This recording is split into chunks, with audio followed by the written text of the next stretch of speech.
Okay. All right, so we're going to, given the delay, we're going to, and to try and leave some time for questions at the end. I'm going to try and get through this as much as fast as we can, but we're starting with IP 101 in the beginning here. For those who don't know too much about IP, and then diving in a bit, but I guess hold your questions, I guess, until the end. We have between my expertise and Manny's expertise, I think we should be able to give you a pretty good answer to most things. But hopefully we cover most of it in the presentation itself. So just an outline of what we'll be going through today. I'm going to start off with IP 101, basically the types of IP protections that are available. I'll then move to talking about the two sides of the patent coin, which really applies to all IP, which is other people's IP, which you don't want to infringe, and avoiding that, as well as your own IP and how you can utilize that to your commercial advantage. We'll talk a bit about patent procurement, very little about what patent enforcement looks like, and we'll also talk about mitigating IP risk, talk a little about IP licensing, the dreaded cease and desist letters, if you're on the side that receives them, as well as freedom to operate analysis. So I wanted to start off by talking about the main forms of IP protection, and these are the main buckets that IP protection falls into. Utility patents. When people say patents, usually utility patents is what they're talking about, and these are forms of intellectual property protection that protects your technology, your inventions, machines, software algorithms, formulas, various processes. Manny will talk a little bit more as we get down as to what's permitted and what is not. Another form is design patents, and these protect ornamental designs for an industrial object. One design that was originally a design patent is now in trademark is the Coca-Cola bottle and its unique shape. Not the normal bottle, but the sort of the prototypical one that people think of. And so that shape wasn't really technology. It didn't hold the soda any better, but it was pretty cool, and it established it there. Trade secrets are another form of IP that cover just about anything that you keep secret. But if somebody figures it out on their own separately, you can't really stop them. Trademarks are your branding. They protect words and symbols that designate the origin of the product, and copyrights protect writings, illustrations, and other works of authorship. And to look at this from another angle, to see what forms of IP might be best, depending on what you're protective, I've created this chart here. So if you have certain technology, utility patents and trade secrets are at the top of the list. But design patents actually can be used to protect various forms of user experience, GUIs, and software code, its actual expression, not the algorithms, can be protected via copyright. Artistic expression is traditionally protected via copyright, but design patents can work for that as well.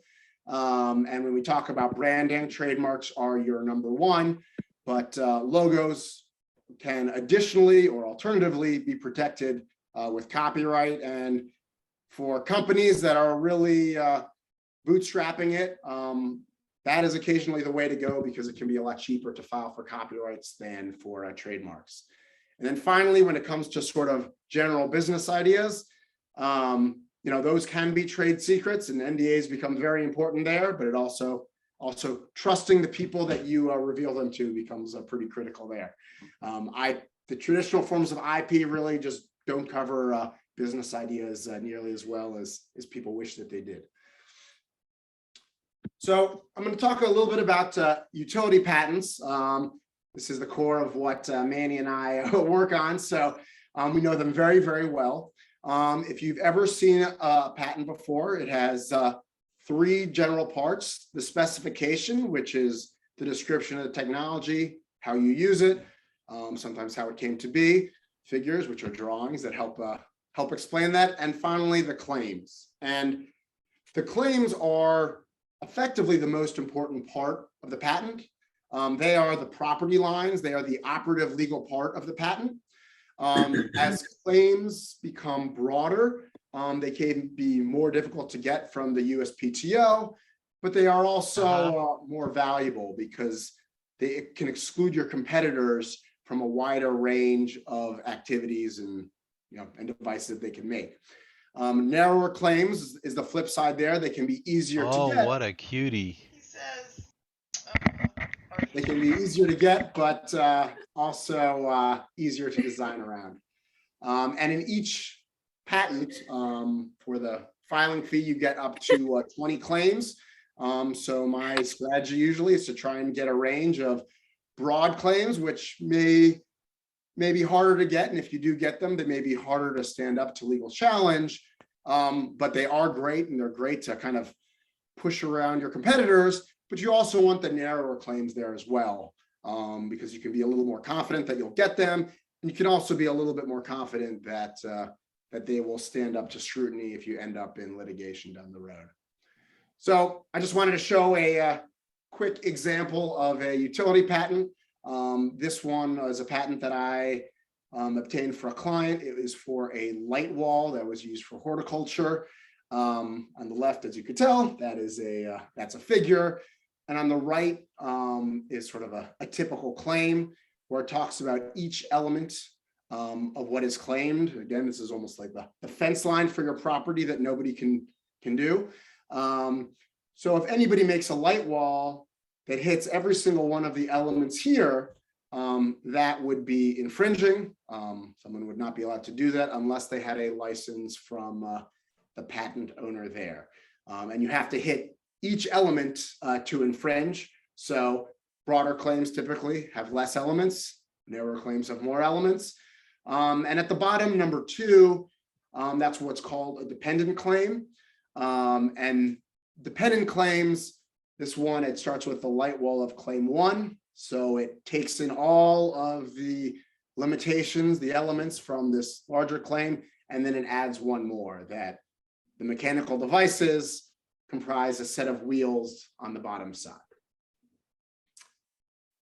And some additional kind of basic knowledge about utility patents is that they live for up to 20 years from the original filing date. It's important to note that there are very unforgiving filing deadlines. Patent applications need to be filed before anyone else files or publicly discloses your invention. And they also need to be filed within 12 months after you or your company has publicly used or publicly disclosed the invention. Best practice is certainly to also file it before you or your company have publicly used or publicly disclosed the invention. But what's important to know about these deadlines is, that's it. If you miss them, you're no longer able to file a patent. You can pursue trade secrets or something else. But if you miss these deadlines, that's it. Patent protection is out the window. So this is often a concern when I first talk to a client as to what they've already kind of put up on Twitter or what they've put out there trying to drum up business. Hopefully it's within the 12 months and we can continue to move forward. It's also important to note that while this 12-month grace period is applicable in the US, most countries don't give you a 12-month grace period for your own sales and for your own public disclosures. So if you're thinking about filing internationally, with the potential exception of Canada, which usually does give you the same grace period, you need to make sure you are on file as soon as possible.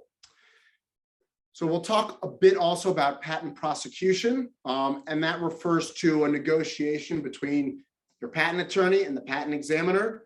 The patent office, the USPTO, their job is to ensure that your claims are proper, that your invention is novel, no one's done it before, and that it's not obvious, and that it wouldn't be an obvious invention in view of what's been there in the past. And the examiner is going to search for what they call prior art, which is usually old patents, old academic publications, but it could be things published on the internet or sales that have happened, anything that predates your application. The process is usually done in about 3 years, but it varies a lot depending on the art unit you're in, really what type of technology, but and how busy that art unit is at the time. And it's also important to note that the application publishes after 18 months by default. So 18 months after your first priority date, the application publishes, and that means that your invention might be out there, your discussion about how it works, how to make it, etc., is out there for the public to see, and you're not sure that you're going to get a patent yet at that point. So this is a risk that you can mitigate. You can tell the patent office not to publish after 18 months and wait to see if you actually get a patent first. But you can only do this if you're not filing internationally. There are some international treaties that require this. For emergency road service, press 1 now. Or choose from the following Can you put on mute, please? Or Jed, can you put on mute? It's also worth noting that smaller companies can get discounts in their patent application fees.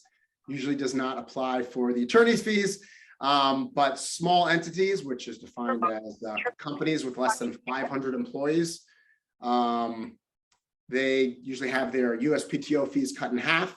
And micro entities, which kind of dives down into how much and how modest the income is of all the inventors and all the owners is, that can cut it down further. So for startup companies, it's worth looking at. I have many clients that file as small entities. The micro entities is a bit rarer. So I hand it over to Manni now to talk a little about patentable subject matter. Okay, so I just want to talk a little bit more about patentable subject matter, because that's the first thing you want to think about when you want to seek patent protection.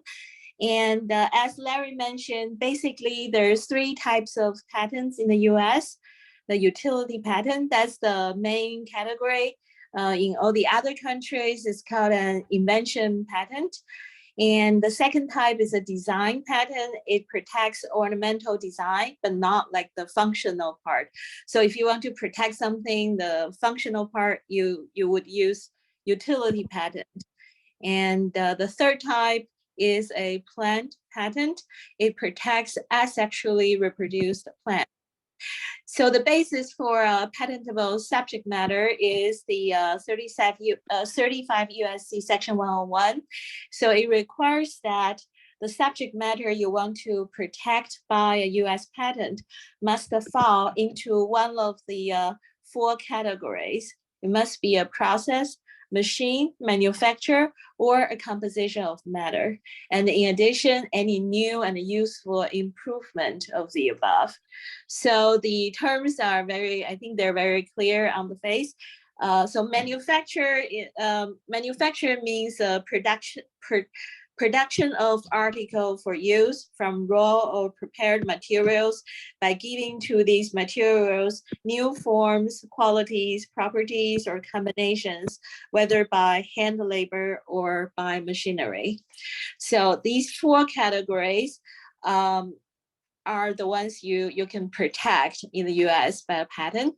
However, if you're the invention you're seeking in the 4 category may not be enough. So there are 3 exceptions that's created by the court decisions that if you, so you cannot get patent protection if your invention fall into one of these 3 exceptions. These are abstract ideas, laws of nature, or natural phenomena, because the court says that these 3 categories are the tools for scientific, technological research. So you cannot get a monopoly over these basic scientific research tools. So what are they? I'm just gonna briefly go over. So for the abstract ideas, it broadly covers mathematical concepts, certain methods of organizing human activities, and the mental processes.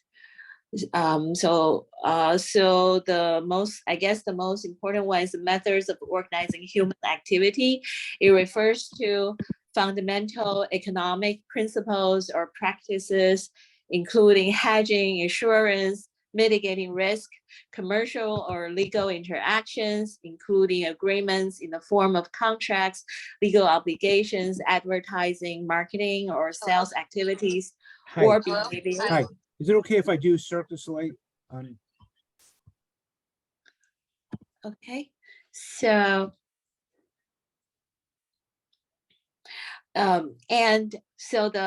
and also managing personal behavior or relationships or interactions between people, including social activities, teaching, following rules or instructions. Mental processes refer to concepts performed in the human mind, including observation, evaluation, judgment, and opinion. So these are the exceptions, and there are a rather complicated analysis to see if your invention will fall into these exceptions, and if you do, if there's something more that can, transform it, and you can still get a patent. So I'll return to Larry to just continue about the basics.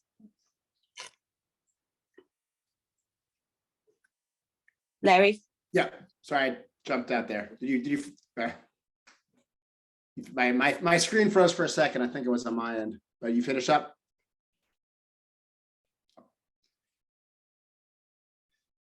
I guess the technical difficulties abound today. Moving towards the design patents, just touch on these a little bit more. Whereas a utility patent, you get 20 years, up to 20 years of life from the original filing date. For design patents, you get 14 years of life from the issue date. And this creates the ability to have some various strategies to sort of keep the life of your designs going on, because in a design patent, you can select only particular aspects as the ornamental features for each one. So below I have some figures from a design patent that I had prosecuted, and it is an electrical outlet, as you can see, but certain features are dashed out in lines, and those are just considered contextual and not being claimed. But the claim is really turns to, hey, how are the USB ports aligned? How are the lights aligned, and how are, I guess, the main outlets as well. So this is just one example on a kind of a physical device. And on the right is from an Apple design patent from a GUI there. And essentially design patents can be used sort of like a flip book. And in that manner, this is the animation of flipping pages on an iPad or whatever, and they received a design patent for this method. Switching gears a little bit to trademark, the life of a trademark is perpetual. It lasts forever, so long as you continue to use the mark in commerce, and it allows you to exclude others from using your mark or confusingly similar marks in commerce as well. And everyone has seen the R with a circle around it, or the TM on various things. A lot of people don't know what the difference is, but the difference is that an R indicates that you have a federally registered trademark. It means the USPTO has examined it and they have granted you the exclusive rights. And if you ever have to litigate, this is very helpful because it's presumed to be a valid trademark. It's presumed that your mark has acquired distinctiveness, and whoever you fight against has to prove otherwise. There's also what's called an intent to use application, and that can essentially reserve your trademark or your branding that you're about to use. But perhaps you haven't launched your company yet, but you don't want somebody to swoop in and take your branding. before you are actually in commerce. Maybe you spend a lot on marketing. Maybe if you printed up many t-shirts, put together the website, it would be a shame if you did all that, but somebody beat you to the trademark office. So essentially, ITU applications allow you some time to get your business in order, but you can have your mark at least provisionally locked down. The TM just means essentially that I believe I have a trademark. You can enforce these via what's called a common law. You can enforce it in litigation, but it's a much more uphill battle. They don't have to be registered. If you have a brand that you're using and you're either about to register it or you think that you have a trademark and you want to protect your brand, it is generally a good idea to put the TM after it. It just means that you think you have a trademark, and most people do not recognize the difference, and most people will think that you have a registered trademark as well. Various states also allow registration just within a particular state, but these days almost all businesses have interstate commerce, so the federal registration is usually the way to go. Turning to copyright, the life of a copyright is very long. It's the creator, the artist's life plus 70 years if an artist just creates it, or it's 95 years from publication if it was a work for hire. If your company hired somebody to put together some art for web development or for something else, you have 95 years of copyright protection, which is usually more than long enough for a business to need. It protects from copying, but not from independent creation of something similar. And it protects only the form of the presentation, not the idea or the concept underlying it. So for businesses, it's good for websites, can be good for source code to protect code. If somebody was directly copying your source code, it would protect you, but not if somebody figured out your algorithm and found out a different way to express it in code. And it's a lot easier to get copyrights through the US government. It's a registration, it's not actual examination, as is what happens with patents and trademarks. And it's not required, again, as with the trademarks, to get approval by the US government, but it really helps you enforce it. And it's fairly cheap and fairly easy usually to get copyright protection. So it's typically worthwhile. And trade secrets are finally defined as a business or technical information that has value, is not known or available to the public, and is subject to reasonable efforts to preserve secrecy. So in short, if you have something that you think is secret, it's not publicly available, and you're doing what you can to preserve its secrecy, you have a trade secret. It's best practices to keep it secret. Make sure you have formal policies for your company. Keep your private information that's online password protected. Have NDAs religiously signed by both your outside contractors as well as your employees. But at the end of the day, trade secret protections will protect you if somebody steals your information, whether somebody hacks into your site or whether it's a disgruntled employee. And there's pretty strong court protections for it if you can prove that it is actually a trade secret and you've taken the proper actions to preserve its secrecy. Courts will order people to stop using it. Courts will order that all the information be destroyed. They can order monetary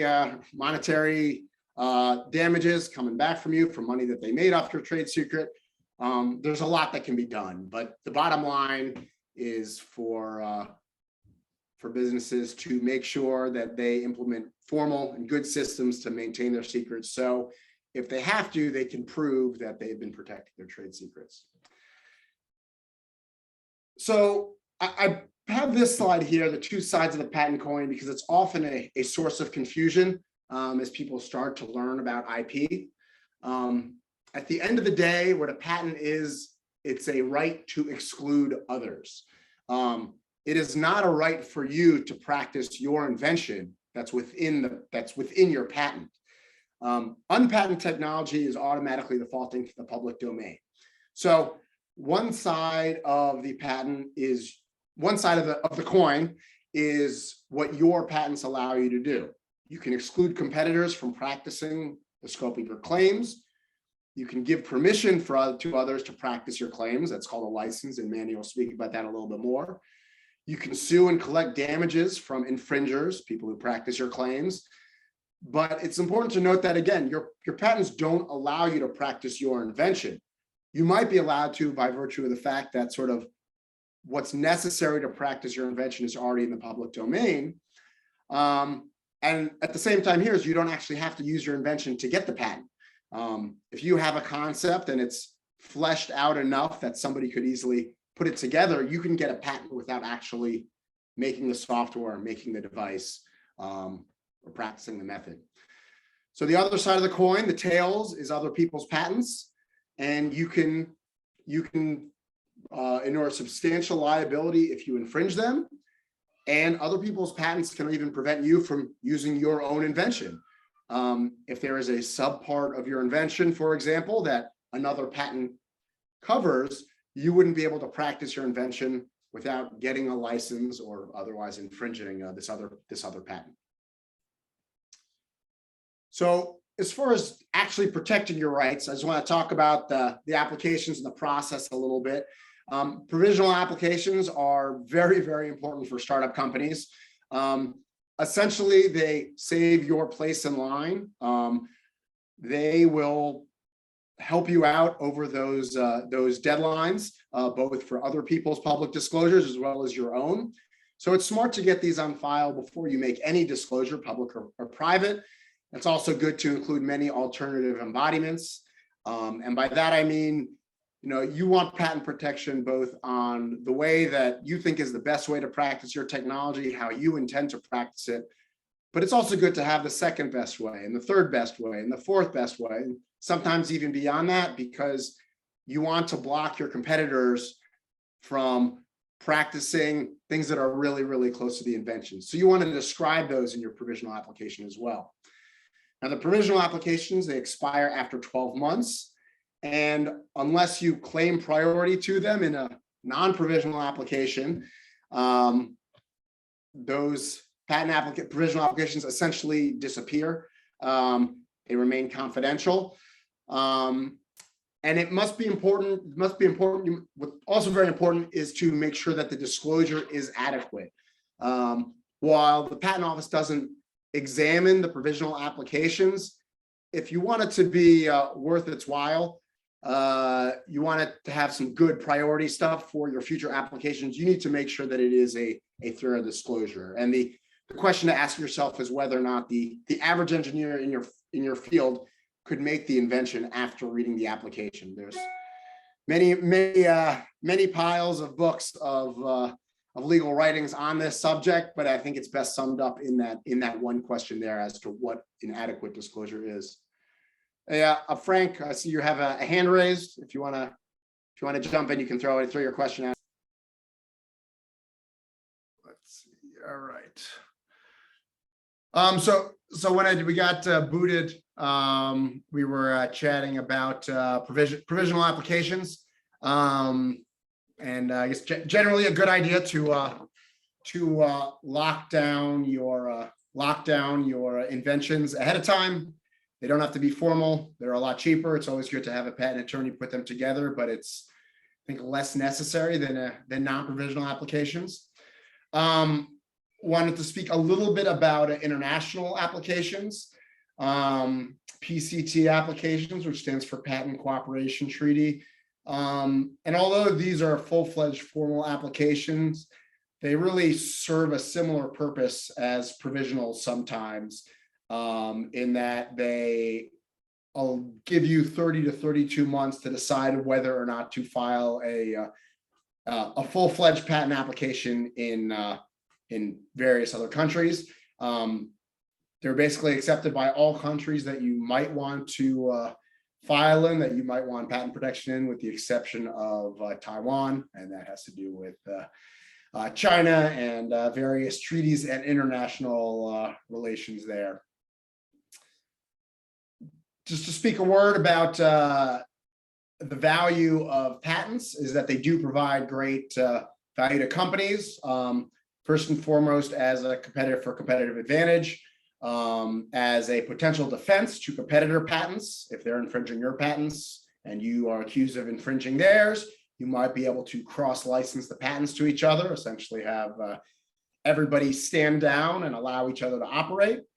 They increase company value, as well as create potential additional revenue streams from licensing, from patent sales, and from litigations and damages there.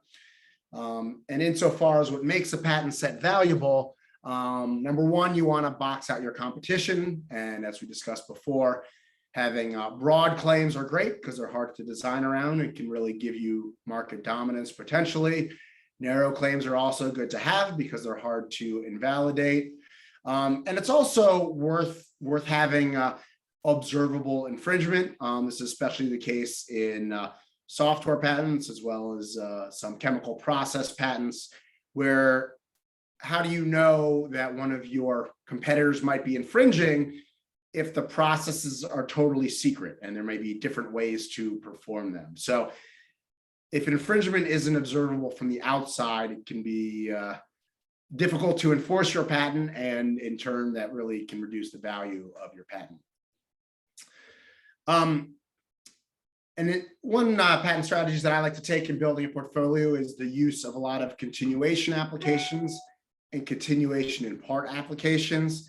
And just to go over these briefly, a continuation application has generally the same specification description of the invention and everything else in there, as well as the same figures, but it has a new set of claims. And so long as this new set of claims can point to parts in the original disclosure as supporting it, you get the early priority date. And one thing to note is that it's actually, legally okay to draft claims that are directly focused on a competitor's product, so long, again, as those claims would be supported by the original specification and figures. There are also what's called continuation in part applications. And in those applications, you can add new subject matter to the specification and figures, as well as to the claims. But the priority date for each claim is going to depend on when the subject matter within that claim was filed. So if a claim has to rely on the new stuff, it gets a later priority date. If it's fully supported by the old stuff, it can have the original priority date. But really the advantage of these CIPs is that for the most part, the patent office isn't going to make a determination as to the priority date for each claim. So your competitors have to look at the claims and basically assume that you're entitled to the original priority date, unless they want to pay another patent attorney to take a deep dive and say, we think this claim is only entitled to the later priority date, and therefore your risk of infringement is lower. But it really, again, does give a great competitive advantage. Just briefly talking about what patent litigation looks like, because at the end of the day, if you have to enforce, this is where we end up being. It's usually federal district court, but you can also be in what's called the ITC if you're trying to prevent somebody from importing an infringing device.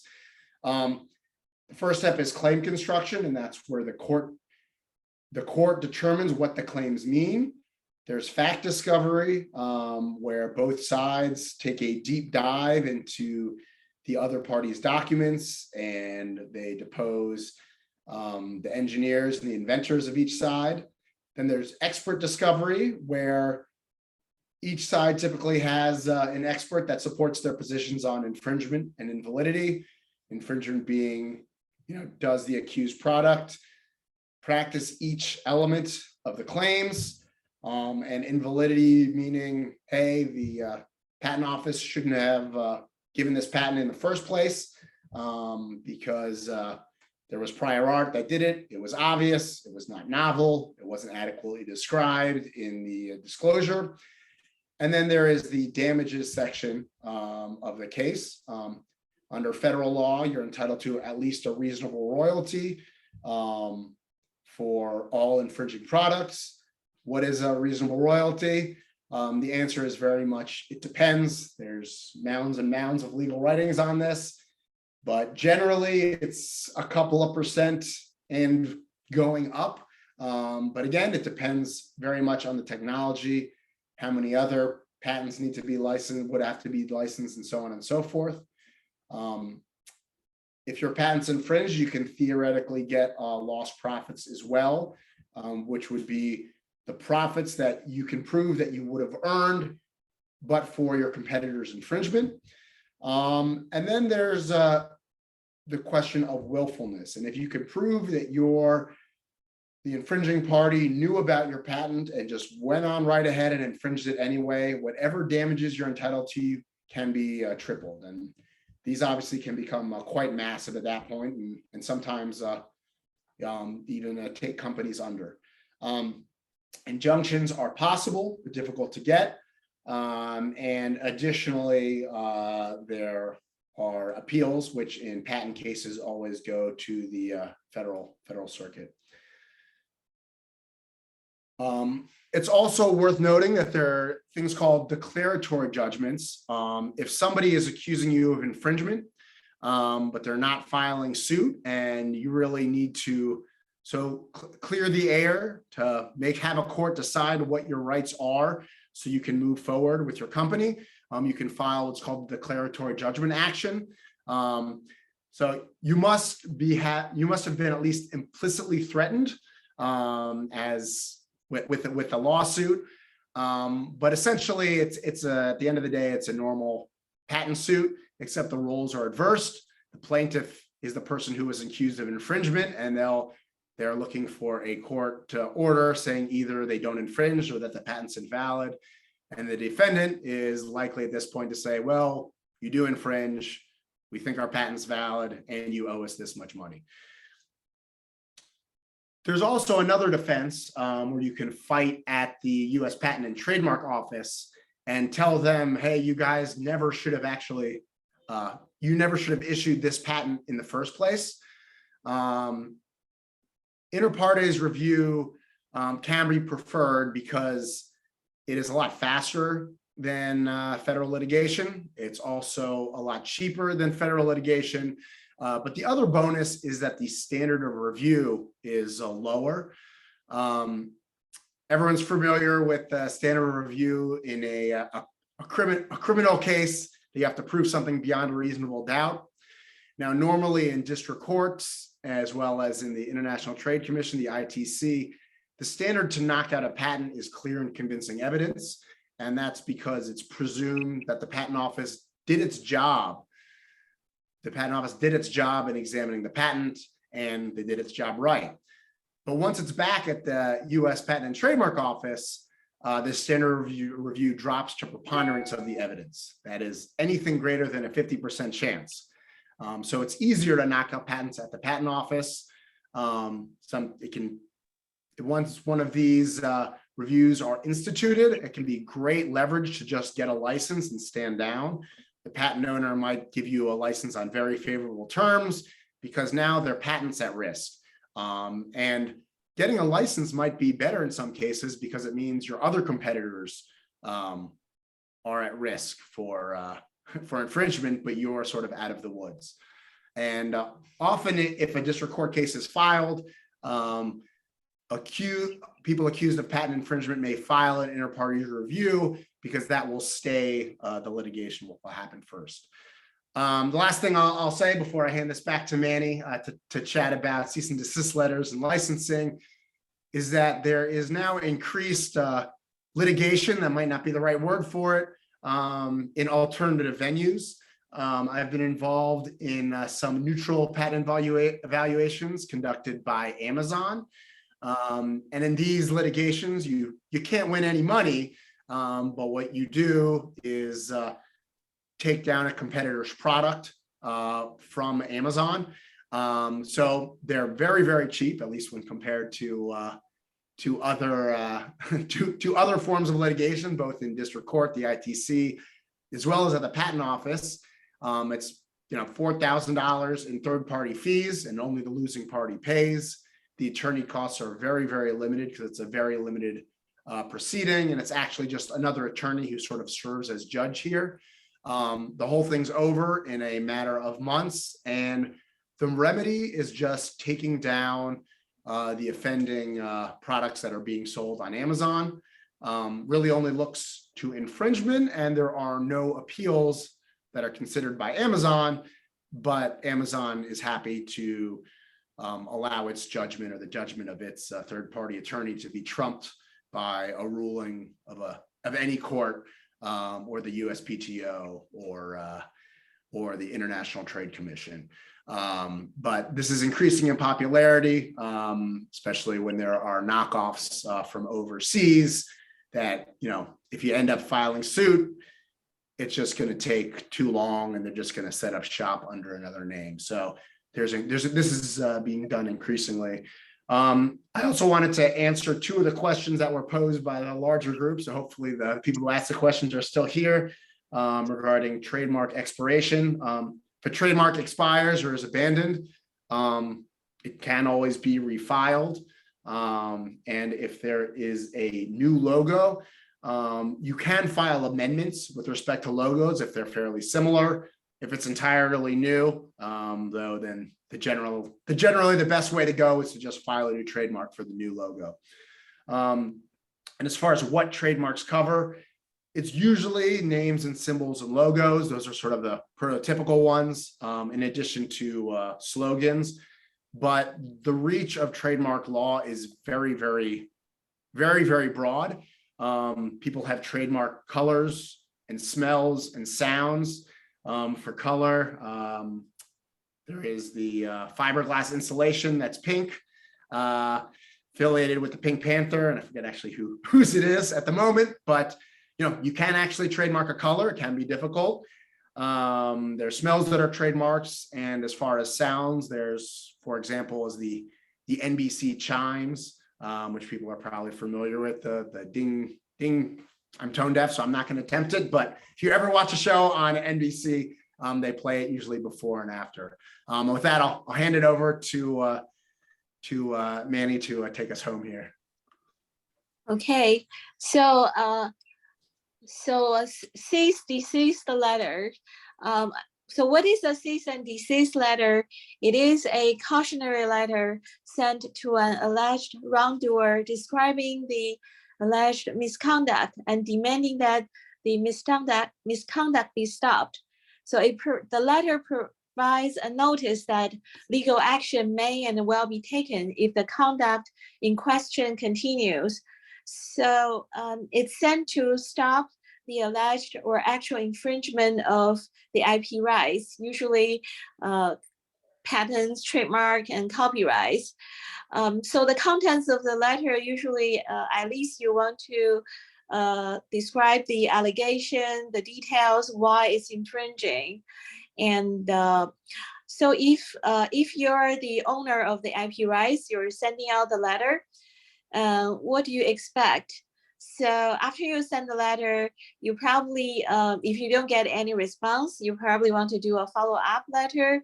If you are really mean to enforce your IP rights through a legal action, you may want to attach a draft of your complaint. And if there's any response, that usually follows some licensing discussion with the alleged wrongdoer, as Larry mentioned before. But also, as Larry mentioned in the declaratory judgment action, the risk or the effect of sending out a cease desist letter is that the alleged wrongdoer may feel there are at least some threat of litigation. So he or she may go to the court and file a declaratory judgment action, seeking a court decision to say whether they infringe or not. So when you're sending out the letter, sometimes you want to be very sensitive with the tone of the letter, whether you are expecting a declaratory judgment action. So what do you do if you're on the other side of the action? You receive the letter. So usually you should investigate the the misconduct or whatever infringement action alleged in the letter, see if they're really valid concern or not. You may respond and request for more information from the sender, or you can just go to the court and file declaratory judgment action, seeking a court decision to say, if you actually infringe or not. And as Larry mentioned, to clear your way of your action. So next thing I want to briefly mention is patent licensing, because patent licensing usually may end up as the result of a litigation settlement, or you're receiving or sending cease and desist letter, or someone will actively seeking patent license. So the difference, the terms, first of all, the difference between license and assignment. Sometimes, so an assignment is a transfer of full ownership. So if you are the assignor, you assign all of the rights to your patent or other IPs rights to the assignee. There's nothing remains with you. So they assignee obtain the full ownership of that IP rights. In comparison, a license is a promise by the licensor not to sue the licensee for the practicing the patents or the alleged act of infringement. And it may be exclusive or non-exclusive, but the ownership remains with the licensor. So you don't, in other words, you don't transfer everything in the ownership of your IP rights to the licensee. You keep something. That's what we call a license versus an assignment. Assignment is a transfer of full ownership.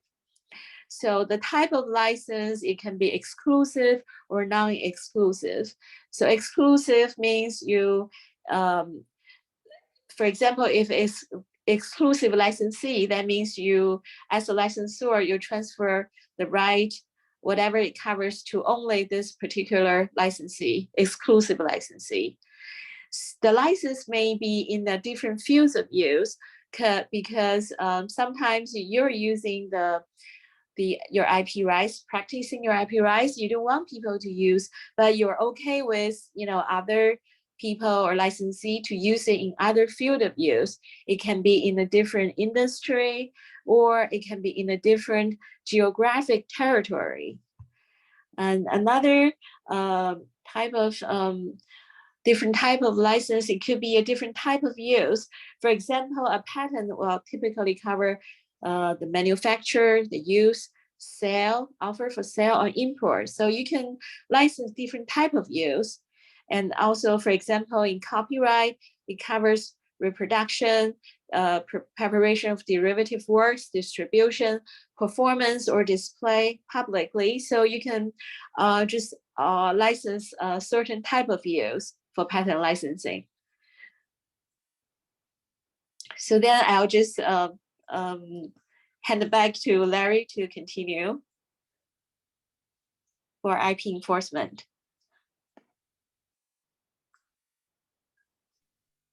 There we go. Just to speak a little bit about avoiding IP lawsuits early on in a company and possibly throughout. It's always good to conduct what's called freedom to operate analysis. And in a freedom to operate analysis, you survey your competitors' activities and their patents to really try and assess what your IP risk might be. You want to do it prior to product launch and also at various points of investment. Well, the freedom of operate analysis can give peace of mind. It's worth noting that it may miss applications. Of course, it may miss some that just don't turn up in the searches, but it also will miss applications that haven't been published yet because they're not publicly available. So there is sort of a floating danger, but it's still worthwhile to do this to mitigate risk. And so if a patent or application of concern is found, one thing that you can do is obtain what's called a formal opinion of counsel. An patent attorney can take a hard look at the patent, and if they can find good arguments for non-infringement or invalidity, they can draft up a formal opinion for you explaining why you don't infringe or why that patent is invalid.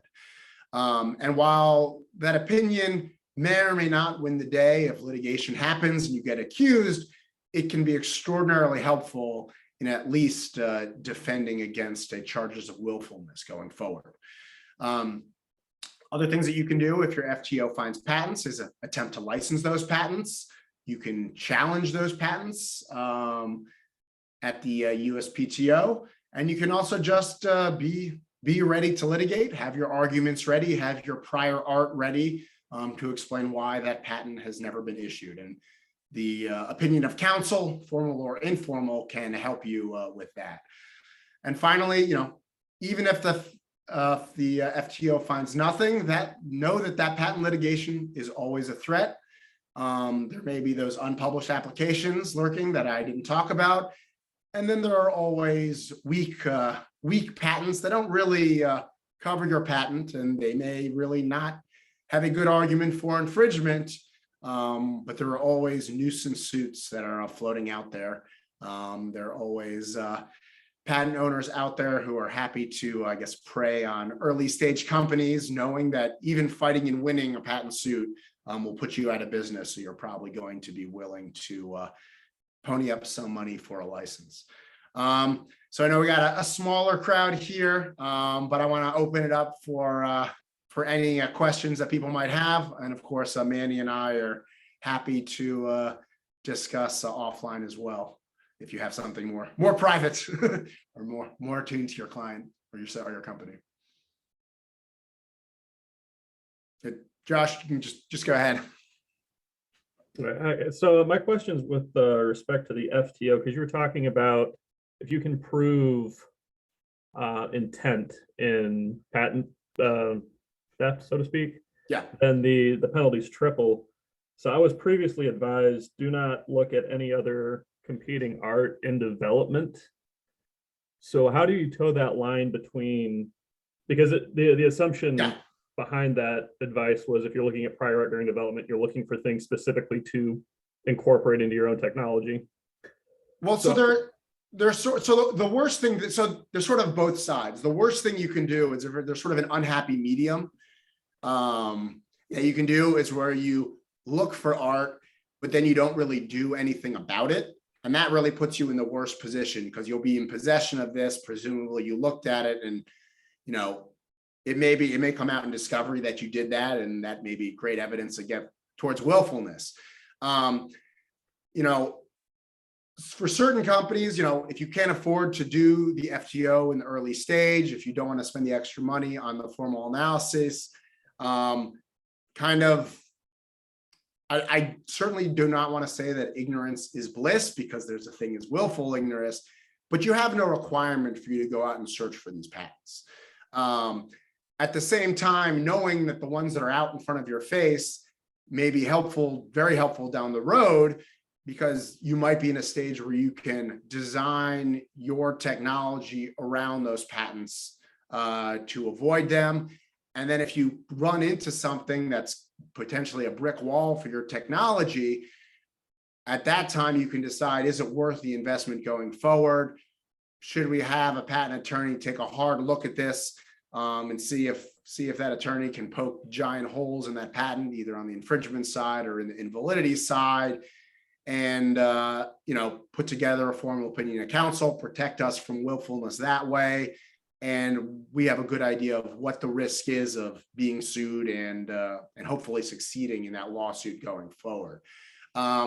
So for small companies, kind of keeping the powder dry way that you were talking about, that can make sense.